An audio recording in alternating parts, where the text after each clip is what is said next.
Olá, sejam bem-vindas e bem-vindos ao canal Você Radiologista. Eu sou Cristiane Abeusen, eu sou médica radiologista geral de formação, mas atuando sobretudo nas áreas de neuroradiologia e imagem de cabeça e pescoço. Hoje eu vou falar sobre os nervos cranianos e como os exames de imagem podem facilitar na compreensão da anatomia e também diagnosticar várias patologias que acometem estes nervos. Eu particularmente adoro esse tema porque ele reflete bem os desafios de ser um bom médico radiologista.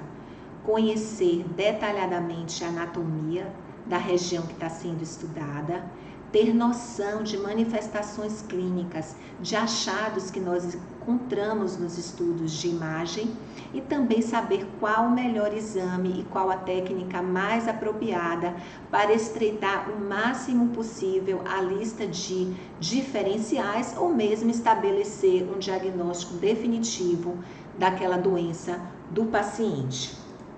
Para tanto, eu vou fazer uma abordagem da anatomia geral dos nervos cranianos, vou falar dos protocolos de imagem mais apropriados para o seu estudo, vou detalhar a anatomia de cada nervo craniano e falar das doenças que acometem mais especificamente cada um deles e, por fim, falar daquelas doenças que podem envolver vários nervos cranianos simultaneamente, que são as chamadas cranioneuropatias múltiplas. Bem, são 12 os pares de nervos cranianos que se originam no cérebro ou no tronco encefálico para diferenciar daqueles nervos que se originam na medula espinhal e são chamados de nervos periféricos. Eles vão emergir da cavidade craniana através de forames específicos na base do crânio e são responsáveis pela inervação sensitiva e motora da cabeça e do pescoço, à exceção do glossofaríngeo ou nono e do vago ou décimo, que também emitem fibras que inervam estruturas intratorácicas e vísceras abdominais através do sistema parasimpático. Para iniciar e termos uma visão espacial dos locais de origem destes nervos no cérebro e no tronco encefálico, eu trouxe essa imagem sagital ponderada em T1 na linha mediana, onde a gente identifica bem o tronco encefálico, para mostrar que o primeiro e segundo nervos, eles têm origem no próprio cérebro, ou seja, eles são extensões do sistema nervoso central, propriamente dito. O terceiro e o quarto têm origem no mesencéfalo. O quinto, o sexto e o sétimo e oitavo têm origem na ponte, que tem o maior eixo crânio-caudal e tem esse abaulamento anterior, que às vezes vulgarmente a gente chama de barriga. E por fim, do bulbo se originam o nono, o décimo primeiro e o 12º, que é também conhecido como medula oblonga e que vai fazer a transição com a medula espinhal. Bem, essa apresentação de hoje, ela vai priorizar a anatomia e doenças que acometem os nervos cranianos dentro da cavidade craniana até seus forames na base do crânio. Mas lembrando que doenças na face e em outras topografias podem comprometer ramificações destes nervos após a sua saída no crânio.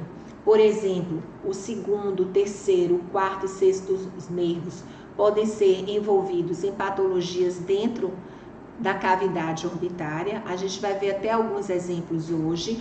O quinto nervo ou trigêmeo, ele pode ser acometido por doenças em toda a face até a margem inferior da mandíbula. O sétimo nervo facial, que a gente viu na aula passada, sobre osso temporal, onde a gente observou que várias doenças do osso temporal e também da glândula parótida podem evoluir com paralisia facial. Do oitavo nervo, doenças da orelha interna, do labirinto membranoso, labirinto ósseo. E o nono o 11º e o 12º podem ser acometidos por doença da faringe, principalmente o 10º com suas ramificações na parede da faringe, e todos eles ao longo do seu trajeto no espaço vascular do pescoço, dos dois lados. Bem, o melhor método de imagem para avaliação dos nervos cranianos é a ressonância magnética. Então, a gente vai realizar as chamadas sequências convencionais de ressonância, que é feita em qualquer paciente que, por exemplo, faz uma avaliação do crânio e da base do crânio, sequências pesadas em T1, T2, FLE, gradiente, difusão, em vários planos, porque a gente já pode identificar, por exemplo, uma formação expansiva neoplásica, comprometendo a região de origem de alguns nervos, por exemplo, aqui, comprometendo o mesencéfalo, possivelmente num paciente com quadro clínico de 3º e 4º pares. Pode também identificar algumas lesões mais focais na projeção de nervos e núcleo de alguns desses nervos, como aqui no caso, acometendo a região de passagem na ponte do 3º nervo, inclusive com realce ao longo deste nervo, do lado esquerdo. E esse caso que eu publiquei no Instagram, que ele é muito interessante porque é um infarto lacunar, porque é menor que 1,5 centímetro, agudo porque restringe na técnica de fusão, exatamente na projeção do colículo facial esquerdo, num paciente com clínica de paralisia do 6º e do 7º desse lado. Bem, além das sequências convencionais de ressonância, para o estudo dos nervos cranianos, a gente realiza sequências específicas, chamadas de Steady State Free Precession, que são sequências gradiente bastante pesadas em T2, tendo uma alta resolução entre o líquor e os nervos cranianos na sua porção cisternal, quando eles emergem do tronco encefálico. Essa é uma sequência CIS, por exemplo. Eu vou chamar ao longo da aula sempre CIS, porque o nome vai variar a depender da marca do equipamento, se é GE, se é Philips, se é Siemens. Na sequência CIS, ela é tão pesada em T2 que o líquor fica muito branco. A gente não consegue nem diferenciar cortical e substância branca cerebrais, porque ela é ótima para identificar a porção cisternal dos nervos cranianos. E como elas são volumétricas e de fina espessura, menor que 1 milímetro, podem ser feitas, inclusive, reconstruções bidimensionais em diversos planos. Aqui no plano axial, identificando bem os nervos abducentes, ou 6º par, os nervos oculomotores, ou 3º par de ambos os lados, e aqui numa reconstrução do conduto auditivo, uma reconstrução coronal, mostrando o facial, o coclear e os ramos vestibulares superior e inferior. E aqui uma reconstrução sagital, demonstrando o nervo trigêmeo. Bem, outra sequência fundamental para a avaliação dos nervos cranianos é uma volumétrica também, pós-contraste. Por quê? Porque qualquer impregnação em nervo craniano é considerada anormal, com raríssimas exceções. São elas no gânglio geniculado e nas porções timpânica e mastoidea proximal do nervo facial, e no gânglio trigeminal e na porção proximal das subdivisões do nervo trigêmeo. Esse artigo anatomopatológico, ele demonstrou a existência de plexos venosos proeminentes na região do gânglio de Gásser e também na região proximal das divisões do nervo trigêmeo, aqui corado em azul, que simulavam impregnações, mas na verdade era uma alteração fisiológica. Então aqui, quando você vir algum hipersinal pós-contraste em torno dessas porções do trigêmeo, você vai considerar um achado normal. Não vai poder dizer que é patológico, exceto se houver algum espessamento, alguma nodulação associada. Em relação ao nervo facial, um tênue realce no gânglio geniculado e na porção timpânica ou horizontal deles é considerado fisiológico, também pela mesma explicação que o nervo trigêmeo, lembrando que realce na porção cisternal, intracanalicular e labiríntica do nervo facial, são consideradas sempre patológicas, impregnações nestas topografias. Aqui é um realce linear, típico de um processo inflamatório de uma neurite do nervo facial. Bem, começando falando de cada nervo. O primeiro nervo é o nervo olfatório, que vai ter origem em axônios de células bipolares na mucosa da porção superior das fossas nasais e que vão penetrar no crânio através da lâmina crivosa do osso etimoide, bem identificada na tomografia com janela óssea, que vão formando aqui a fossa olfatória. Esses axônios vão então dar origem ao bulbo olfatório, que são facilmente identificados na sequência cis aqui no plano axial. Os bulbos olfatórios têm uma íntima relação com a base dos lobos frontais, particularmente com o giro reto medialmente e lateralmente com o giro orbitário medial, e ele depois vai se situar no sulco olfatório.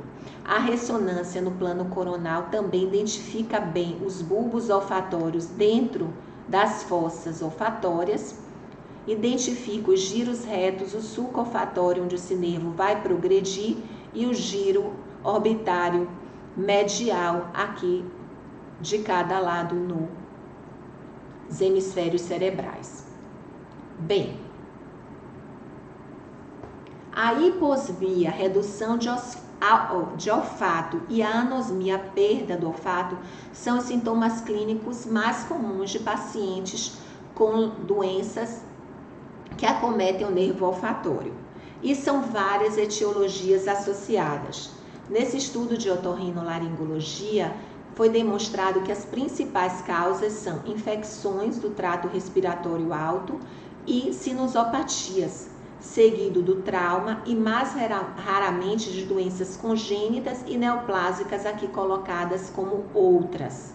Assim, num paciente com queixa de hiposmia, anosmia, sem nenhum outro achado neurológico, a gente logicamente tem que pensar na possibilidade de uma sinusite, principalmente uma sinusite crônica. E aí, uma tomografia sem contraste é suficiente para realizar o diagnóstico. Aqui nesse paciente, a gente observa um conteúdo anormal nos seios maxilares, nos seios frontais, no labirinto etimoidal e também no aspecto superior de ambas as fossas nasais, justificando o quadro clínico. O trauma de impacto frontal, ele pode lesar os giros retos e também lesar os nervos olfatórios.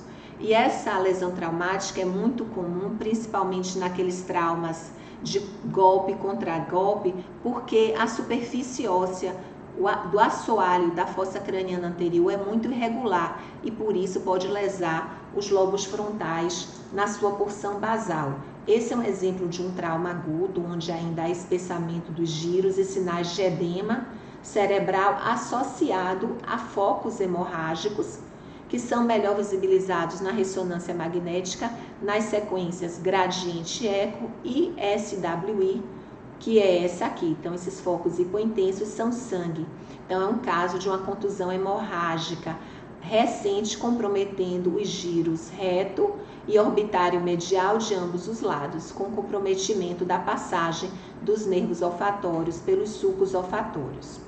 Essa é uma imagem bastante sugestiva de trauma nessa localização. Se chega um paciente com esse achado de imagem, e mesmo sem nenhuma história clínica, aqui já aparece uma lesão mais antiga, porque o giro está reduzido e dentro já tem uma área com um sinal de líquor, que a gente chama na imagem de encefalomalácia, e esse hipersinal aqui já sugerindo mais uma gliose sequelar. Mesmo se não tiver história, a gente tem que questionar a possibilidade de etiologia traumática. E aqui a gente também pode visibilizar facilmente lesões sequelares com sinal de líquor nos giros retos e aqui no plano sagital. Bem, o estésico neuroblastoma é um tumor de origem no próprio epitélio olfatório. E apesar dele ser raro, representando apenas 3% das neoplasias intranasais, ele tem uma aparência de imagem bem sugestiva, porque são tumores localmente bastante agressivos. Então, geralmente a gente vai ver componente dentro da cavidade nasal e componente dentro da cavidade intracraniana, destruindo o assoalho da fossa craniana anterior, nesse caso até invadindo a cavidade orbitária. Então, geralmente são lesões sólidas, ou seja, se impregnam pelo contraste, é um realce bem intenso e importante, e podem haver formações císticas internamente ou na sua periferia. Esse caso aí já tinha edema até cerebral por compressão de ambos os lobos frontais. Outro tumor que acomete essa região é o meningioma do sulco olfatório. É uma entidade bem definida. A gente viu que o meningioma pode ocorrer em qualquer parte dentro da cavidade intracraniana e esse é um local bem típico. Ele representa 8 a 13% dos meningiomas intracranianos e geralmente são diagnosticados com volumes bem acentuados, porque o seu diagnóstico é tardio, isso devido a serem clinicamente bem silenciosos. Isso é bem típico de lesões dos lobos frontais, seja um abscesso, uma neoplasia, como esse caso, porque os sintomas de lobos frontais geralmente são discretos e o paciente procura o médico mais tardiamente. Então, nesse caso, a gente vê uma volumosa formação expansiva, que pela imagem o meningioma é facilmente identificado e caracterizado, porque são lesões extraaxiais, são da meninge, então são fora do crânio, tem um sinal semelhante à cortical cerebral, tanto em T1 quanto em T2, quanto em FLE, aqui como a gente vê, e tem um realce homogêneo intenso pós-contraste, bem sugestivo, e a ampla base dural e a localização extraaxial que a gente define pela imagem. Bem, a síndrome de Kallmann é uma doença congênita caracterizada clinicamente por anosmia e hipogonadismo hipogonadotrófico. Então, na imagem, a gente não vai identificar os bulbos olfatórios. Aqui é um exemplo normal para a gente lembrar a anatomia. A gente não vê os bulbos olfatórios e a gente também não define os giros retos nem os sulcos olfatórios. Aqui, como nesse caso, a gente identifica. Aqui, provavelmente, é a insinuação de giros orbitários, sobretudo o giro orbitário médio, nessa topografia. Ele é mais comumente bilateral, como nessa criança, mas eu já vi alguns relatos de literatura de casos unilaterais.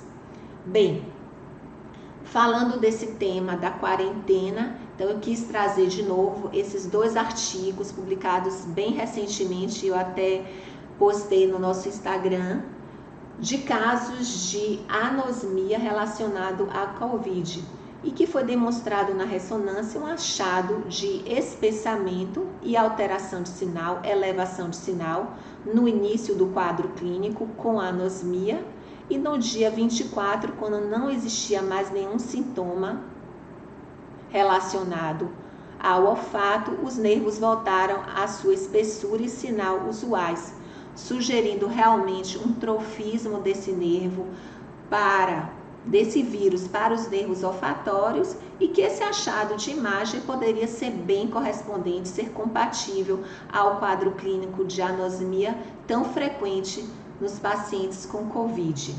Esse outro trabalho, além de demonstrar um edema, aqui sem espessamento, demonstrou apenas o edema em ambos os nervos olfatórios no dia 4, onde existia anosmia, também demonstrou edema na cortical do giro reto do lado direito, mostrando essa relação anatômica, fisiológica, muito acentuada entre os bulbos olfatórios e os giros retos e sulco olfatório da base dos lobos frontais. Bem, então a gente falou sobre os nervos olfatórios e a gente vai falar agora sobre o nervo óptico, o segundo nervo craniano. Assim como o nervo olfatório, ele é uma extensão do sistema nervoso central e tem sua origem na retina dos globos oculares. E ele é dividido em 4 segmentos: na porção intraocular, na sua saída da retina, a porção intraorbitária mais extensa, a porção intracanalicular, quando ele entra na cavidade craniana através do canal óptico, então é muito fácil, né, de lembrar, porque tem o próprio nome do nervo, canal óptico, e depois a porção intracraniana ou cisternal, que vai terminar no quiasma óptico. Eu gosto muito de mostrar a íntima correlação de peças anatômicas com a imagem. Aqui a gente vê a porção intracraniana, bem nesse plano axial, a porção intraorbitária aqui no plano axial, a porção intracraniana, até chegar no quiasma óptico, imagem bem correspondente para essa região. No plano coronal, por exemplo, nesta topografia, a gente também identifica os nervos ópticos e sua bainha, que é constituída de líquido e é envolta por meninge, já que é uma extensão do sistema nervoso central. Nessa topografia do canal óptico, da sua porção intracanalicular, e no plano coronal, na sua porção intracraniana, mais ou menos nessa topografia, antes de chegar no quiasma óptico. Aqui o nervo óptico direito e o nervo óptico esquerdo. Bem, a neurite óptica é uma inflamação do nervo óptico que pode apresentar-se clinicamente como uma perda parcial ou total da visão. Na imagem, a gente tem alguns achados variados, pode ver alteração de sinal do nervo e espessamento, com ou sem espessamento, nesse caso A, da bainha em torno do nervo óptico, com hipersinal X, espessamento e realce após a administração do contraste venoso. Aqui é uma imagem coronal ponderada em T1, pós-contraste, o realce da musculatura ocular extrínseca com supressão de gordura.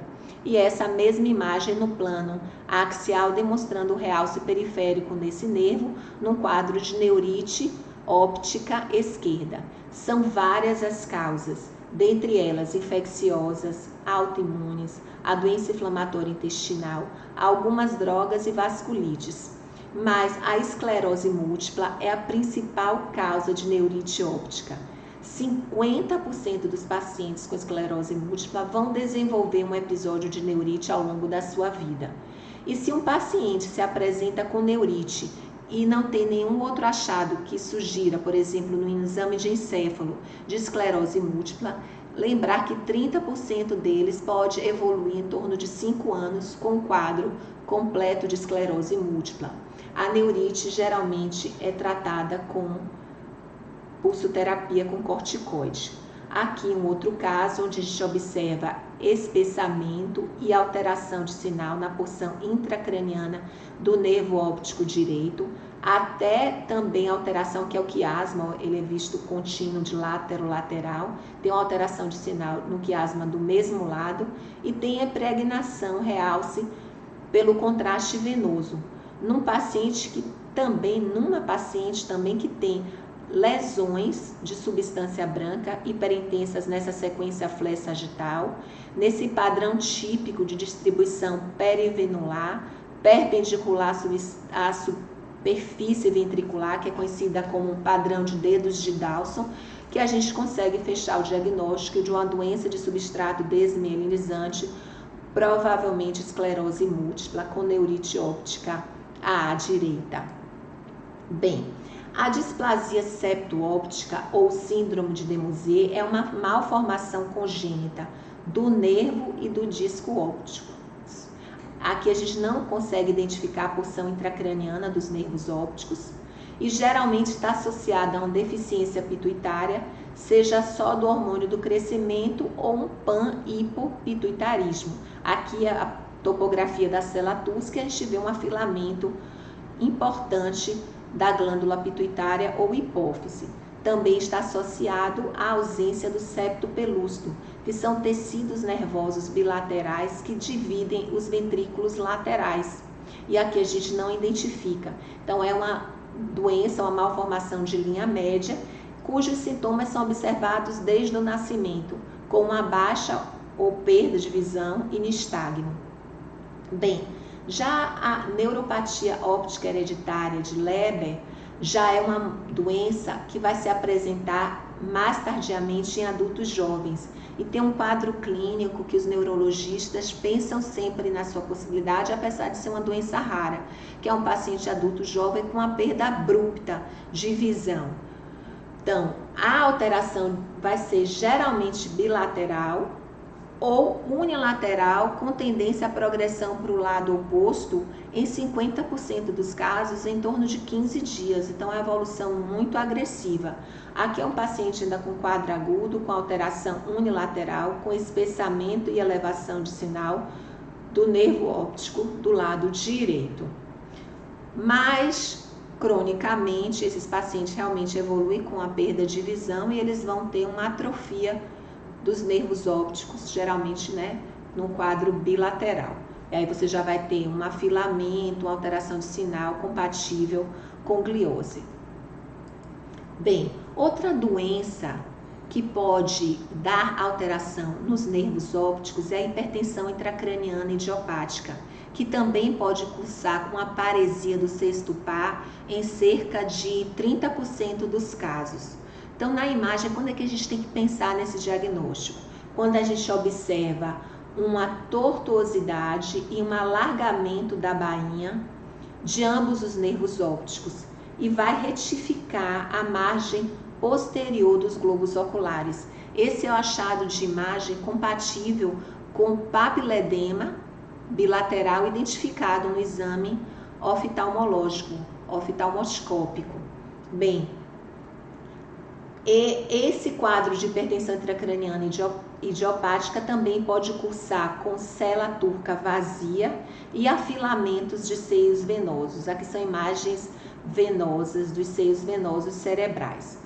Tem que ser pensado nessa possibilidade, prestar atenção dos nervos ópticos, mesmo no exame geral de encéfalo, porque se for feito uma punção licórica e confirmar o aumento da pressão do líquor, quando é acima de 20 milímetros de mercúrio, você faz o diagnóstico e faz o tratamento clínico.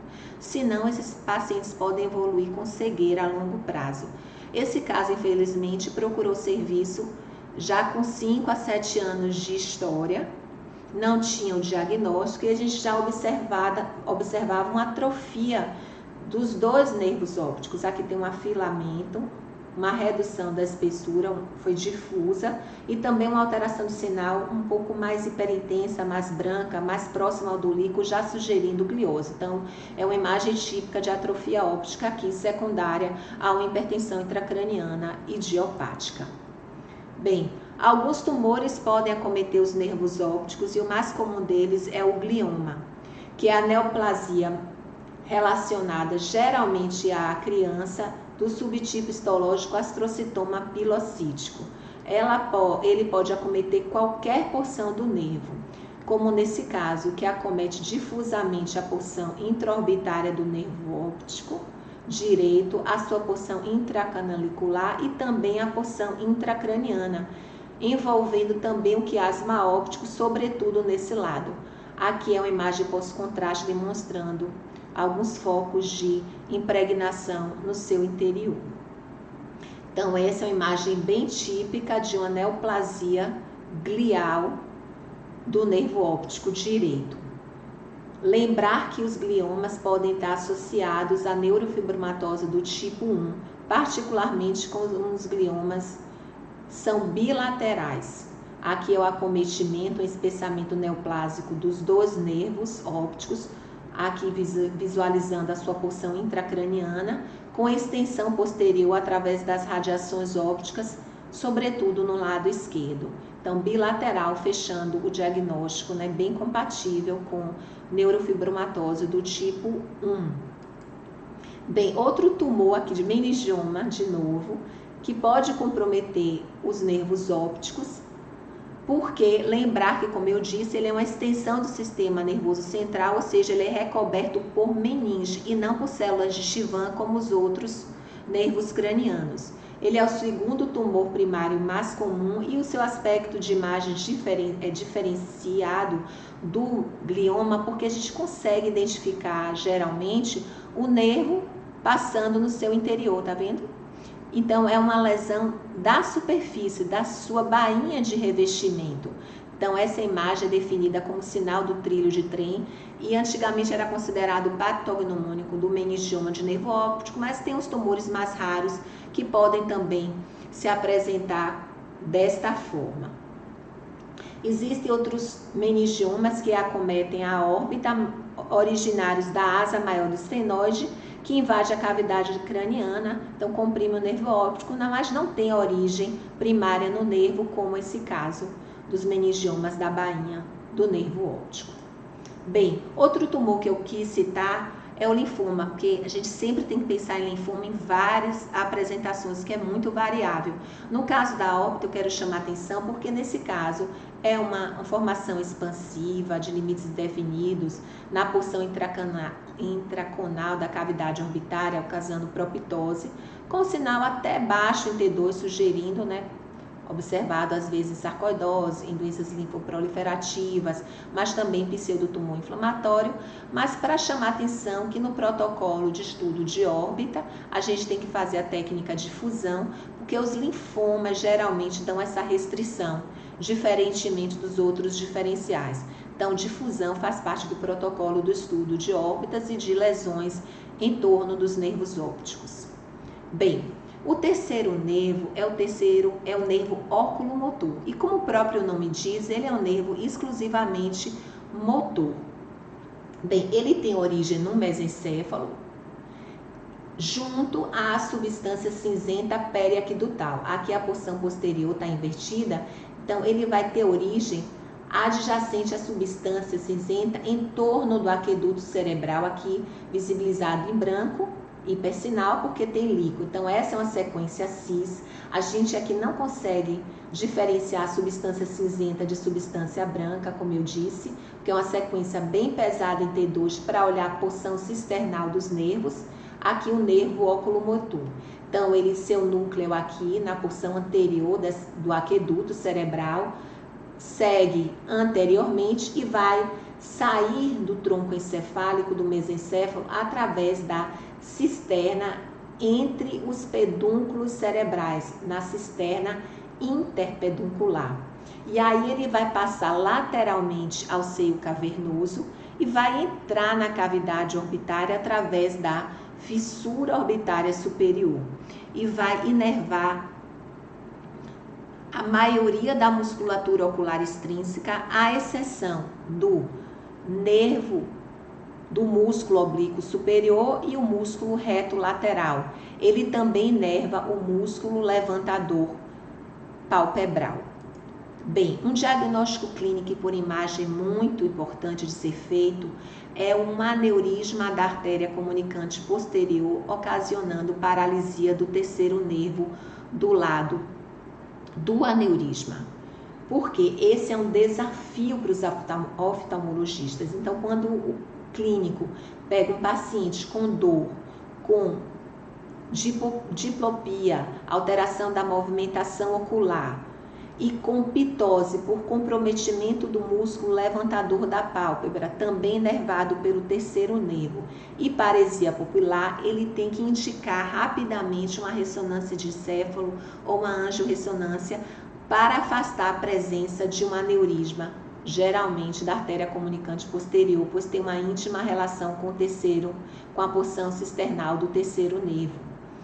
A paresia pupilar, com essa dilatação pupilar, é justificada porque as fibras parasimpáticas que inervam a pupila, elas trafegam na superfície do terceiro nervo e podem ser afetadas na compressão por um aneurisma da cerebral, da comunicante posterior.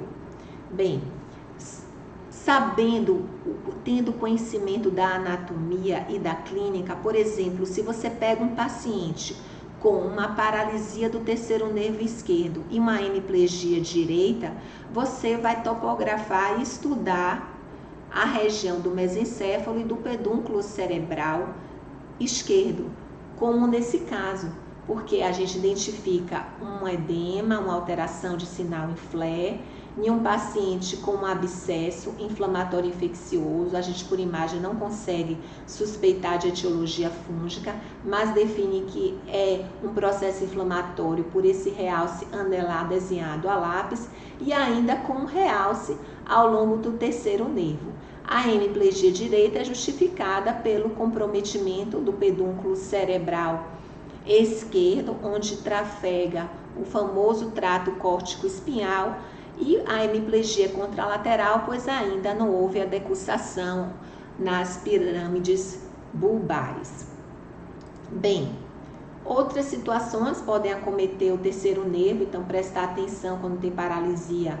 Nessa sequência cis, você pode identificar uma lesão expansiva, que não é compatível com dilatação vascular, mas que tem realce, que não tem uma imagem pós-contraste, exatamente na topografia da porção cisternal do terceiro nervo do lado esquerdo, aqui o nervo direito normal. Então, lembrar que ele é revestido por células de Schwann, você vai suspeitar de um tumor de bainha neural, provavelmente um Schwannoma. Nesse outro paciente, também com clínica do terceiro nervo aqui do lado direito, mostrando um AVC agudo, a famosa técnica de fusão, no lado direito da ponte em território vascular, comprometendo o trajeto, o núcleo e o trajeto do terceiro nervo dentro do mesencéfalo.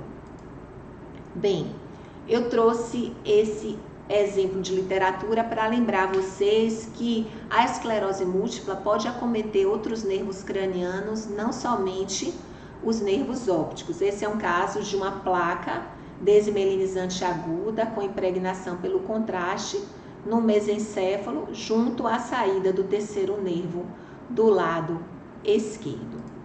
Bem, o quarto nervo é o nervo troclear, que assim como o oculomotor, o terceiro, tem origem no mesencéfalo. Ele é interessante porque é o único nervo que se origina e emerge posteriormente ao mesencéfalo. Isso é uma face posterior do tronco encefálico e ele vai se originar posteriormente, ele vai sair do tronco encefálico posteriormente. É o único nervo que emerge posteriormente do tronco encefálico e vai ter um trajeto extenso ao longo dessa cisterna lateralmente ao mesencéfalo, que é a cisterna quadrigeminal. Depois daí ele vai ter um trajeto lateralmente ao seio cavernoso, assim como o terceiro nervo, vai também entrar na fissura orbitária superior e vai inervar somente o músculo oblíquo superior. Bem, patologias acometendo somente o nervo troclear e causando paralisia desse nervo são raras. Geralmente você pode ter neoplasias de tronco acometendo outros nervos, neoplasias dentro da cisterna quadrigeminal que podem acometê-lo, doenças isquêmicas, principalmente pacientes diabéticos, neurites isquêmicas, que você não vai ter nem alteração de imagem, e clinicamente também o diagnóstico é difícil, porque geralmente o paciente vai ter só uma torção do globo ocular que o paciente acaba compensando com um desvio lateral do pescoço. Mas eu quero chamar a atenção da etiologia traumática, porque de vez em quando a gente pega pacientes com quadros graves, traumáticos cerebrais, que é chamada lesão axonal difusa, onde existe vários focos hemorrágicos dispersos no encéfalo, principalmente na transição córtico-subcortical, no corpo caloso, e também uma região que a gente tem que olhar é na porção posterior e lateral do mesencéfalo, próximo ao núcleo desse nervo. Aqui uma ponderação T1, uma ponderação T2 e aqui uma sequência gradiente eco, que eu disse que ela é ótima para identificar focos hemáticos. Então, uma lesão traumática em um paciente com lesão axonal difusa na projeção do núcleo do troclear do lado direito. Bem, o nervo trigêmeo é um nervo misto com raízes sensitivas e motoras, e ele já tem uma anatomia muito mais rica e várias patologias que podem acometê-lo. Então, os núcleos sensitivos e motores desse nervo vão se situar na ponte. Então, agora a gente já desceu para a ponte. O primeiro nervo que emerge daí é o quinto, o trigêmeo. E a sua porção cisternal ela é bem espessa e facilmente identificada na ressonância, particularmente na sequência cis volumétrica, mas também até um axial T2, como ele é bem espesso, às vezes você já consegue observar eles. Logicamente a cis é muito melhor para identificar. Aqui também um volume ponderado em T1 antes de administrar o contraste venoso. Depois que ele sai da ponte e passa por essa cisterna pré-pontina, o nervo trigêmeo ele vai entrar nesse espaço licórico que é o cavum de Meckel, um de um lado e outro. E aqui vai se localizar o famoso gânglio trigeminal ou de Gasser. A partir daí ele vai se dividir em 3 raízes. Na raiz, no nervo oftálmico ou V1, no V2 ou maxilar, que vão passar também ao lado do seu cavernoso, assim como o óculo motor e o troclear, e vão sair do crânio. O V1 vai entrar na cavidade orbitária através também da fissura orbitária superior. O V2 ou maxilar vai sair pelo forame redondo, que se localiza lateralmente aos seios esfenoidais, aqui bem visibilizados numa tomografia no plano coronal. E o V3 ou mandibular, por sua vez, ele vai direto, não tem relação com o seio cavernoso e vai sair pelos forames ovais. E essa porção V3 ou mandibular é responsável pela inervação da musculatura mastigatória, então é a porção motora, né? A raiz motora do trigêmeo. Bem, um diagnóstico clínico por imagem muito importante é a chamada neuralgia trigeminal ou neuralgia do trigêmeo, que é caracterizada clinicamente por episódios recorrentes de dores faciais lancinantes em algum dos 3 territórios de inervação, ou seja, do ramo oftálmico V1, do ramo maxilar o V2 ou do ramo V3 ou mandibular. E a causa mais frequente é o chamado conflito vascular, que é definido como uma compressão do nervo por uma artéria intracraniana. E isso geralmente vai ter significância clínica quando ocorre nas chamadas zonas de entrada ou saída, mais ou menos 4 milímetros após sua saída no tronco encefálico. Por quê? Porque é o local de transição da bainha de mielina central, produzida por oligodendróglia, e aquela mielina periférica produzida por células de Schwann. Então, seria um local mais suscetível ao impacto vascular constante, ocasionando alguma alteração isquêmica. É isso que é sugerido. E a artéria mais comumente envolvida com o trigêmeo é a artéria cerebelar superior. Como nesse caso, a gente percebe uma pequena estrutura vascular comprimindo e deslocando o nervo trigêmeo direito, mais ou menos, antes de 4 milímetros da sua saída da ponte. E aqui uma reconstrução no plano sagital, demonstrando essa alça vascular, comprimindo em íntima relação com o nervo trigêmeo.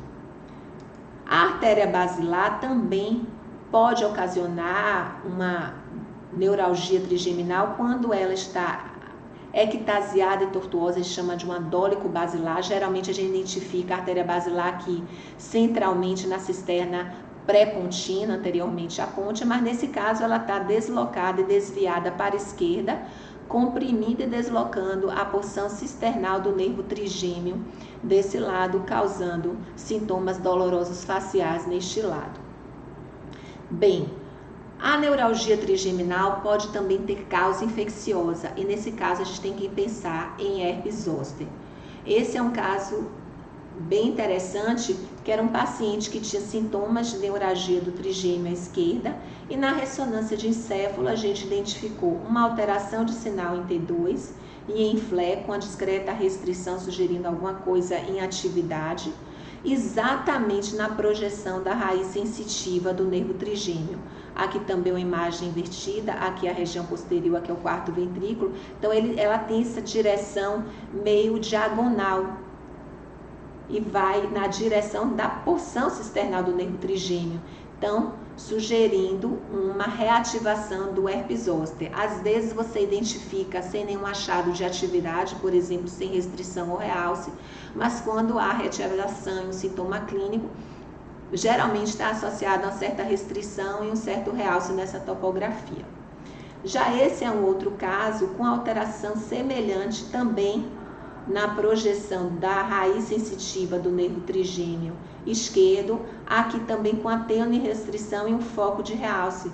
Aqui já era uma paciente do sexo feminino com 42 anos, ela já tinha um diagnóstico de esclerose múltipla, tinha outras lesões cerebrais sugestivas de substrato desmelinizante, só que cursava com alteração de sensibilidade. Então, geralmente, quando você viu uma alteração de imagem dessa, se tiver clinicamente uma dor, você vai pensar mais em herpes zoster. Alteração de sensibilidade, hipossensibilidade, pensar mais em uma placa desmelinizante. Seriam as etiologias mais frequentes. Você sabe que sempre tem raridades na medicina. Bem, conhecendo a anatomia e sabendo que o chivanoma do trigêmeo geralmente tem origem no cavum de Meckel, quando você observa essa formação expansiva grande em situação extraaxial com centro no cavum de Meckel, na projeção do cavum de Meckel direito e com esse aspecto bilobado típico de lesões de origem neural, você pode pensar bem em chivanoma do trigêmeo. Então, geralmente ele pode ter essas degenerações císticas, às vezes até degenerações gordurosas, que iam ser vistas com elevado sinal em T1. E lembrar que ele é o chivanoma em segundo lugar em frequência dentro do crânio, que o vestíbulo coclear mais comumente o vestibular é o mais comum. Bem, o nervo abducente. O nervo abducente é o nervo também exclusivamente motor e vai ter origem na ponte. Seu núcleo se localiza bem na margem do quarto ventrículo, na região dos colículos faciais, que é formado pelo núcleo do próprio abducente e o nervo facial que passa posteriormente, por isso que é chamado de colículo facial. Esse nervo depois ele vai emergir na porção anterior da ponte, aqui a gente identifica na sequência cis-axial, e ele é um nervo bem interessante porque é o nervo com maior trajeto no espaço subaracnoide, porque depois que ele sai, o seu núcleo geralmente é na topografia do sulco pontino-bulbar, ele sai anteriormente na ponte e ele vai subir, ele vai ascender cranialmente na cisterna anterior à ponte, ou cisterna pré-pontina, e vai entrar num canal dural chamado canal de Dorello, que é identificado bem aqui, tá vendo ele entrando no canal de Dorello, ele sobe no canal de Dorello, aí depois ele vai entrar literalmente no seio cavernoso. Então, o terceiro, o quarto, o ramos V1 e V2 do trigêmeo, eles passam lateralmente ao seio cavernoso, aos seios cavernosos. Já o sexto, ele entra literalmente no seio cavernoso e depois ele vai entrar na cavidade orbitária através da fissura orbitária superior e vai inervar somente o músculo reto lateral.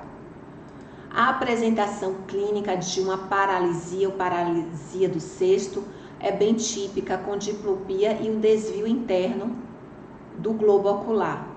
Mas existem várias doenças que podem acometer esse nervo craniano, desde doenças clínicas, lesões isquêmicas não diagnosticadas nos estudos de imagem, então transitórias, benignas e não reconhecíveis em exames de imagem, e também várias outras causas como neoplásicas, traumas, aneurismas.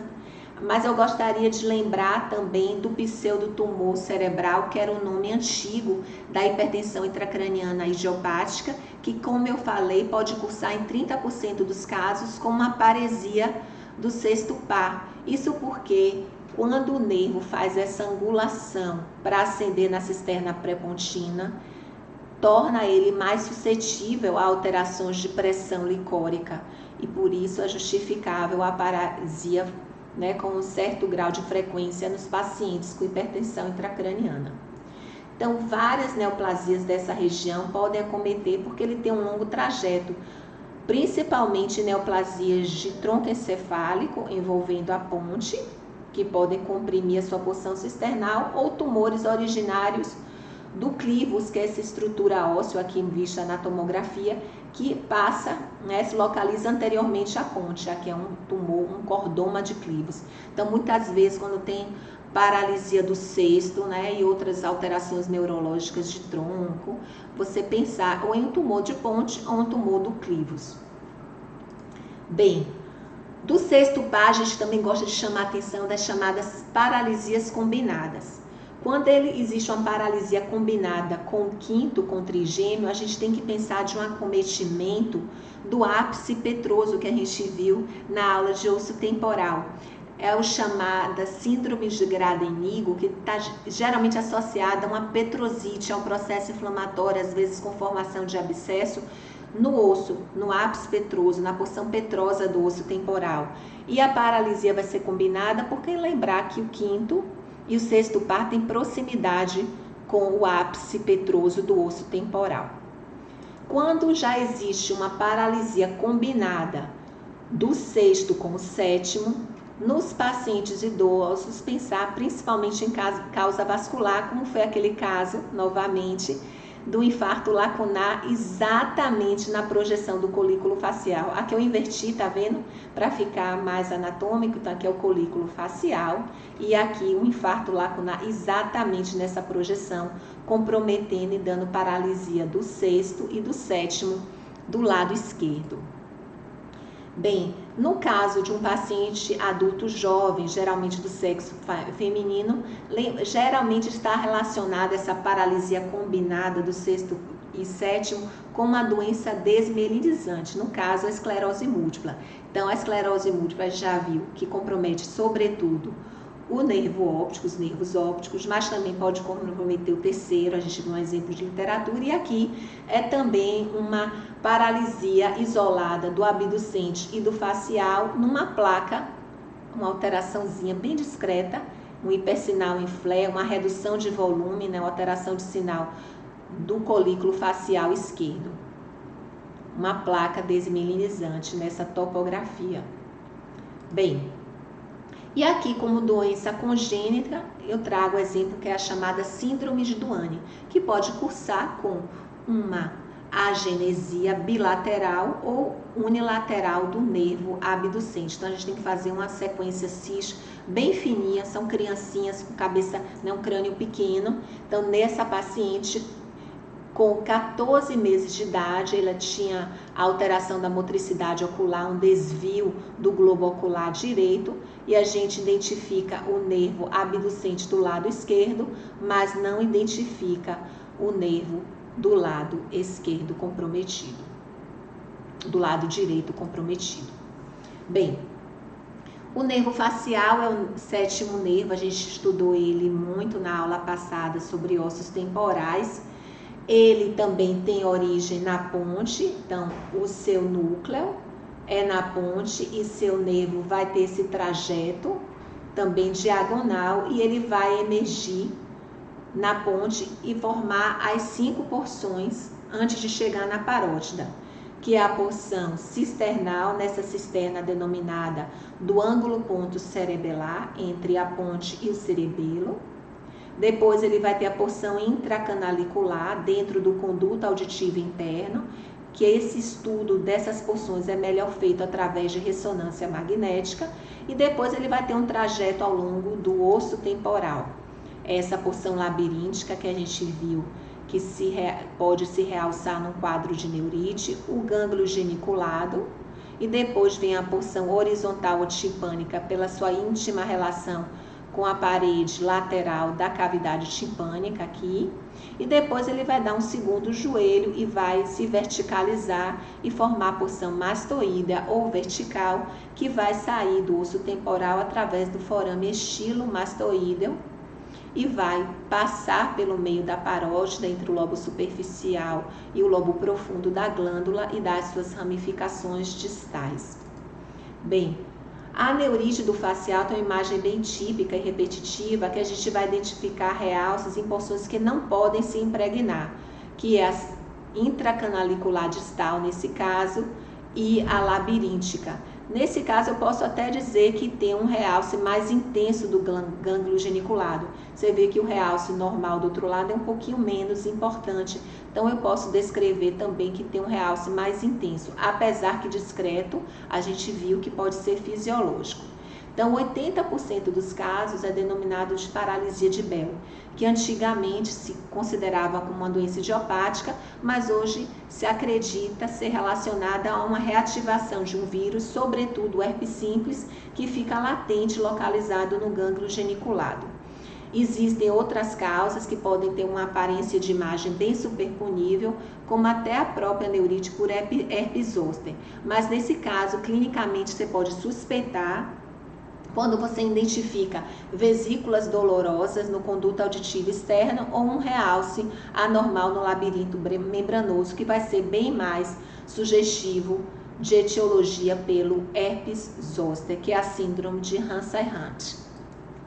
Bem, o chivanoma, como a gente viu, o mais comum é do vestíbulo coclear, seguido do trigêmeo. Depois vem o chivanoma facial. Ele é bem raro, mas você vai ter que pensar nessa possibilidade, que apesar de ser uma imagem sugestiva daquele sinal do sorvete com componente no interior do conduto auditivo interno e na cisterna do ângulo ponto cerebelar, ele segue e alarga as porções no osso temporal do nervo facial, ou seja, ele está alargando a porção labiríntica, ele está expandindo o gânglio geniculado, então você identifica que é uma lesão que se estende pelo nervo facial, ou seja, tem origem no nervo facial.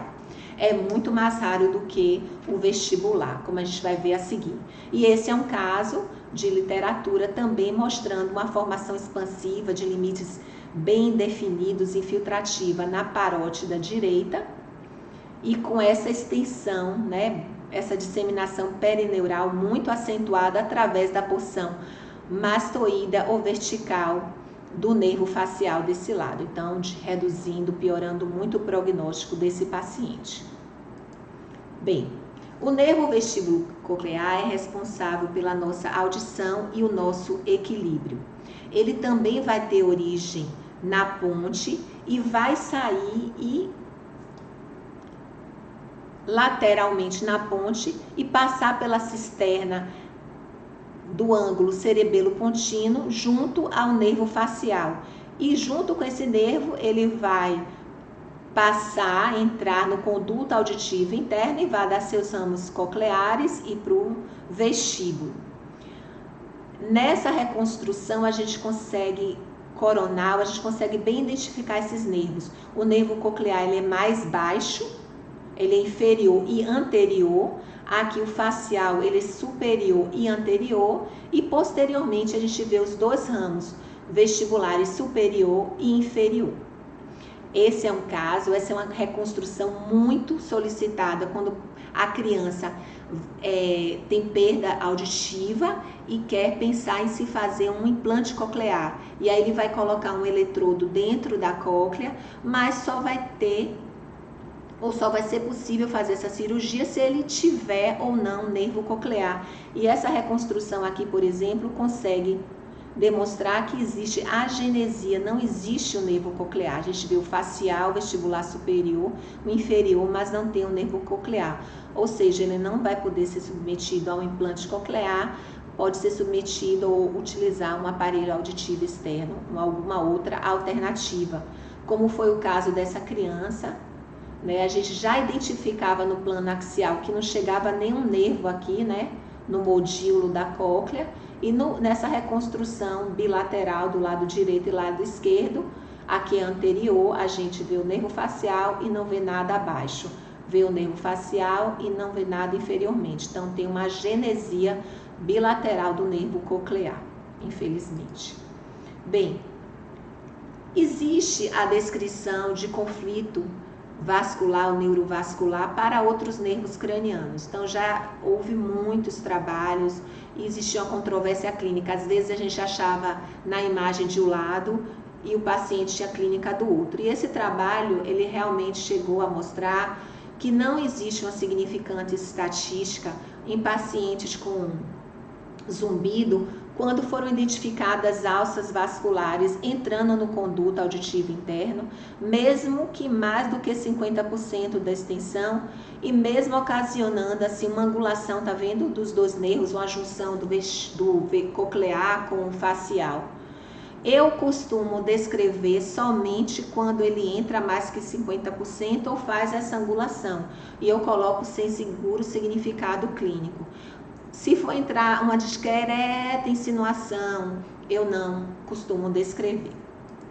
Bem, o chivanoma do acústico a gente viu que é o local mais comum do chivanoma intracraniano e tem uma imagem bem típica, que é essa formação expansiva que amplia e alarga o conduto auditivo interno, geralmente tem origem no conduto, e ele vai se expandir, se estender para a cisterna entre a ponte e o cerebelo, a cisterna do ângulo ponto cerebelar. Então, geralmente tem um realce mais heterogêneo, um sinal heterogêneo em T2, e esse realce, às vezes, com algumas áreas, né, mais cistificadas internamente. Eles também podem ser apenas intracanaliculares e de pequenas dimensões, aqui na sequência CIS, uma lesão nodular no interior do conduto auditivo interno. Poderia ser origem do coclear, do vestibular, até do facial. Mas aí você vai ver a clínica, se o paciente tem zumbido, tem perda auditiva, se tem paralisia facial. E nesse caso era um chivanoma vestibular, que mostrando a impregnação homogênea. Então, diferentemente da neurite, aqui é uma lesão nodular. Então, qualquer impregnação nodular, mesmo que menor que essa, você vai suspeitar de chivanoma. Bem, quando os chivanomas são bilaterais, a gente vai pensar na neurofibromatose, mas aqui do tipo 2. Então, gliomas ópticos bilaterais, neurofibromatose do tipo 1. Chivanomas do acústico bilaterais, pensar em neurofibromatose. É patognomônico de neurofibromatose do tipo 2. Então, aqui lesões expansivas em ambos os condutos auditivos internos e nas cisternas do ângulo pontos cerebelares, maior do lado esquerdo. Bem, passando para os nervos glossofaríngeo, vago e espinhal acessório, eu coloquei os três juntos porque eles se originam bem próximo no aspecto posterior do bulbo. Então, agora a gente já está no bulbo. E eles vão ter a sua porção cisternal, que pode ser bem identificada nas sequências volumétricas CIS, e eles vão então sair do crânio através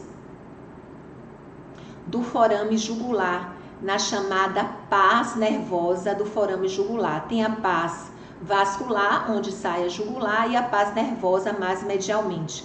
Então aqui você identifica nessa porção medial. E aqui novamente a paz vascular mais lateral e a paz venosa, onde saem o nono, o décimo e o espinhal acessório. Lembrando que o nono é um nervo misto, ele é responsável pela sensibilidade do terço posterior da língua e também faz parte do sistema parasimpático, inervando estruturas torácicas e vísceras abdominais. O décimo vago, ele é misto, sensitivo e motor, e está relacionado ao sistema parasimpático, inervando o sistema gastrointestinal e o coração. E o 11º, ou espinhal acessório, ele é somente motor e vai inervar o esternocleidomastoideo e o trapézio, então essa musculatura da cintura escapular. Já o nervo hipoglosso, ele é responsável pelo controle motor da língua. Ele vai se originar anteriormente no bulbo, e a gente também pode identificar seu trajeto cisternal através de uma sequência volumétrica CIS. E aqui ele sai pelo seu canal do hipoglosso, ele sai sozinho na base do crânio. Você vê que esse canal do hipoglosso é lateralmente ou medialmente ao forame jugular. No plano coronal, a gente vai identificar quando a gente consegue identificar esse tubérculo jugular do osso occipital, então ele está aqui abaixo, né? Os americanos costumam chamar do sinal do American Eagle, esse aspecto parecendo um bico, um pássaro. E na sequência cis-coronal, você pode fazer com uma qualidade de imagem, identificar o próprio nervo dentro do canal do hipoglosso.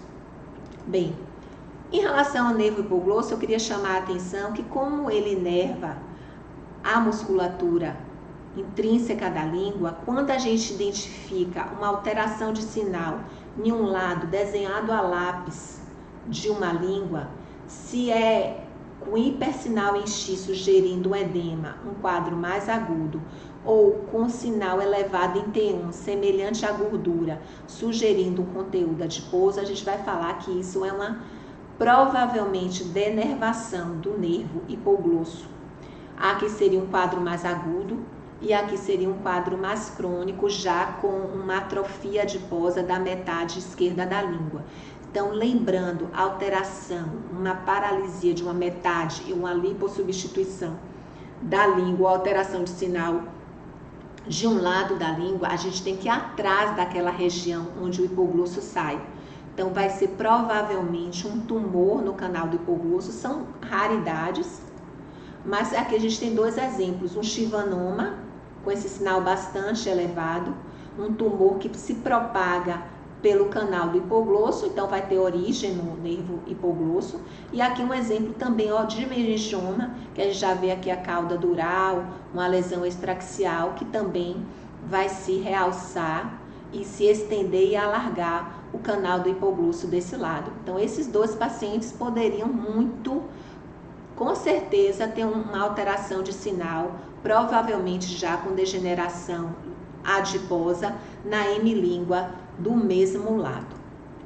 Bem, como o bulbo é uma estrutura anatômica muito estreita e a maioria dos nervos de origem bulbar, eles emergem, têm seus núcleos bem próximos, principalmente o nono, o décimo e o 11º, porque se originam posteriormente, eu coloquei a parte clínica deles também junto com as neuropatias múltiplas, que vão ter um quadro bulbar, seja com disartria, disfonia, disfagia e redução do reflexo do vômito, aqui relacionado ao nervo glossofaríngeo. Então, doenças da transição crânio-cervical, sejam neoplasias, tumorais pegando o bulbo, ou lesões isquêmicas bulbares, podem comprometer todos esses termos ao mesmo tempo, dar um quadro clínico relacionado aos quatro nervos. E também outras doenças já meníngeas, como a síndrome de Guillain-Barré, que pode comprometer nervos cranianos. Assim, aqui um exemplo, tá vendo, de um tumor comprometendo o bulbo. Aqui um Chiari 2, onde existe insinuação da tonsila cerebral, comprometendo a região da transição bulbo-medular, também podendo ocasionar sintomas bulbares múltiplos de vários nervos bulbares. E aqui um infarto, também uma sequência de fusão, um infarto agudo no bulbo ou na medula oblonga. A síndrome de Guillain-Barré, embora seja uma polineuropatia desmielinizante de causa aguda e que envolve geralmente nervos periféricos, ocasionando uma falência da junção neuromuscular, ele também pode envolver vários nervos cranianos e fazer um quadro de uma cranioneuropatia múltipla, principalmente os nervos bulbares, mas pode acometer outros nervos como facial, oculomotor. Nesse exemplo de literatura havia realces de nervos bulbares aqui do hipoglosso, os 3 saindo atrás, né? O nono, o 10º e o 11º, mas também o nervo facial bilateral, sobretudo do lado direito, na porção intracanalicular e labiríntica. Aqui, ó, quem são esses nervos? São os nervos abducentes ou sexto par.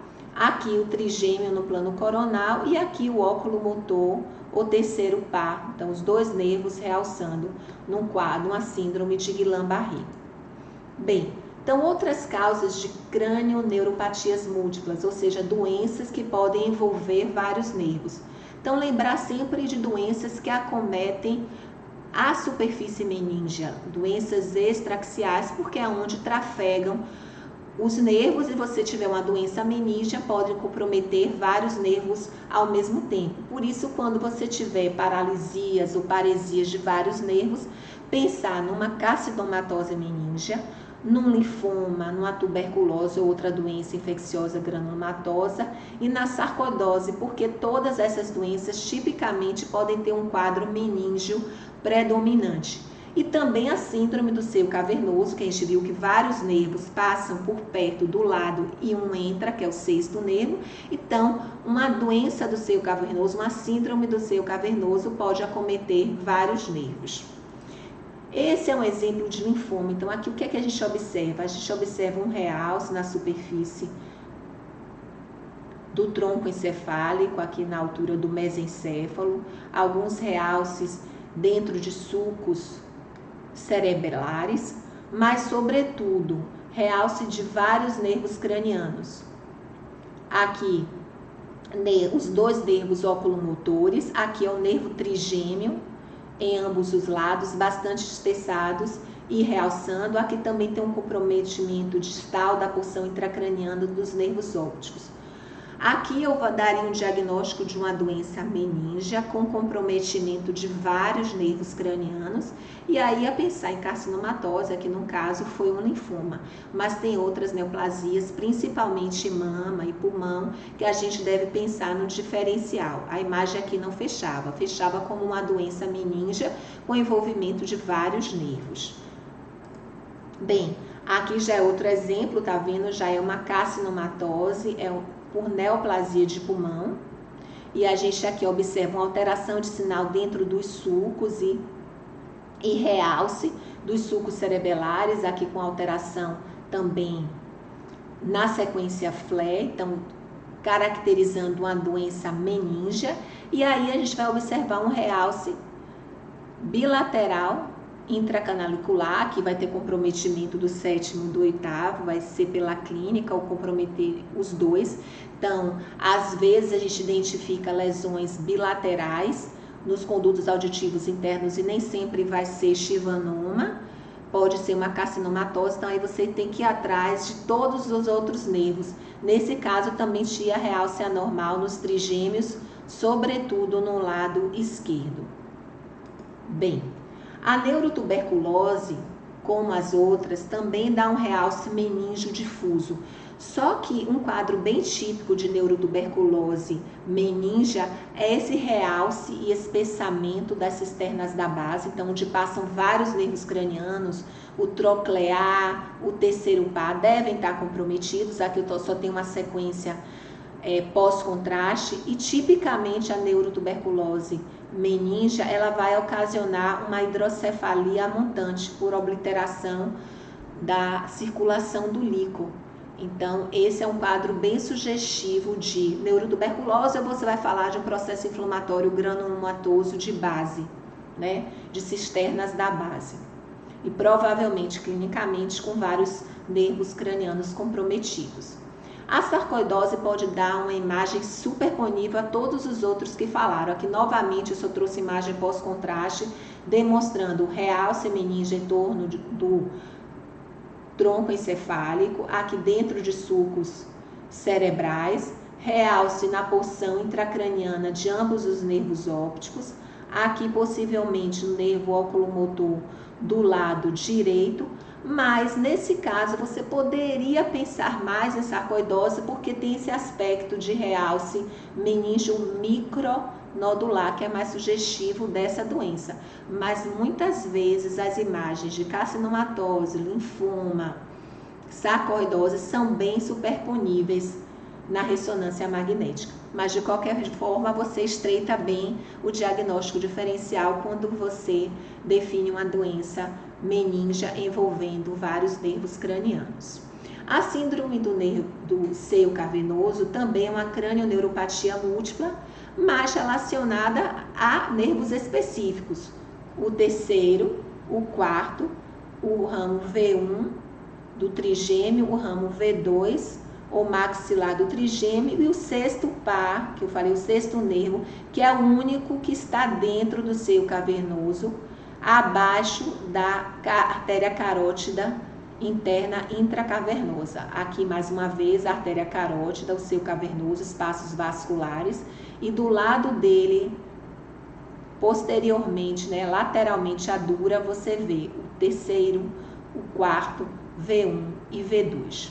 Então, existem várias causas associadas, eu trouxe uns exemplos de algumas delas, e lembrar que o quadro clínico vai ser uma oftalmoplegia, ou seja, a paresia da movimentação, a paralisia da movimentação ocular, porque vários nervos relacionados à motricidade ocular, o terceiro, que inerva a maioria, e o troclear, que é o oblíquo superior, e o sexto, que inerva o reto lateral, então toda a musculatura ocular extrínseca, por isso o quadro clínico é uma oftalmoplegia. Então, se o paciente tem esse quadro clínico, você vai pensar numa alteração no seio cavernoso e fazer um estudo direcionado para ele. Aqui alguns exemplos de imagem, aqui uma trombose bilateral, falhas de enchimento nos dois lados do seio cavernoso.